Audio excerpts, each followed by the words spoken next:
The soldier discovered in horror that brutal Japanese soldiers were finishing off surviving American troops on the battlefield. Witnessing such cruelty, Doss could only press himself low to the ground, doing everything possible to avoid detection. Suddenly, he heard cries for help nearby. A wounded comrade buried beneath the earth. Doss looked up to see the Japanese closing in. He quickly flattened himself against the ground and crawled toward his comrade. He warned him the Japanese were approaching and told him not to move. He quickly covered his comrade with sand and then turned to use a corpse to cover himself. Soon, the Japanese soldiers passed right in front of them. Neither dared make a sound. Suddenly, a Japanese soldier halted. He thrust his bayonet toward the corpse. Fortunately, the Japanese soldier's blade failed to pierce him.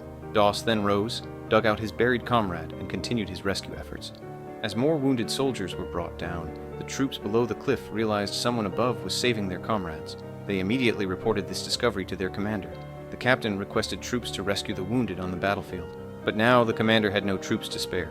The wounded above could only rely on themselves to hold out until help arrived. At this moment, Doss was still searching the battlefield for casualties. But just then, the Japanese suddenly spotted him and opened heavy fire. In the critical moment, Doss quickly ducked into a trench, but the Japanese tossed a grenade directly inside. Fortunately, he found cover, and narrowly escaped death once more. However, the trench had been overrun by the Japanese. He could only keep dodging inside. Unexpectedly, behind him lay a wounded Japanese soldier. Doss urgently told him to stay quiet and gave him basic first aid.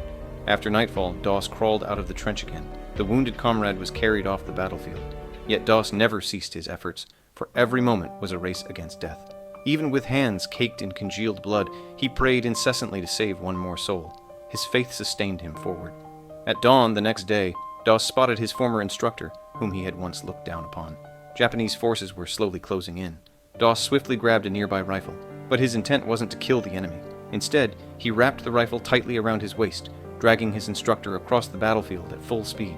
Just then, the Japanese troops spotted them and opened fire. Doss had no choice but to turn around, pulling the sergeant along as they fled. The sergeant fired back at the Japanese soldiers covering their retreat. Doss brought the sergeant to the cliff's edge, hoisted him up with a rope, and then leaped off the 100-meter precipice. The pursuing Japanese troops unleashed a furious barrage of fire. Fortunately, comrades below provided timely covering fire, allowing both men to safely withdraw from the battlefield. The soldiers stared at Doss in disbelief. It was he alone who had rescued 75 wounded soldiers.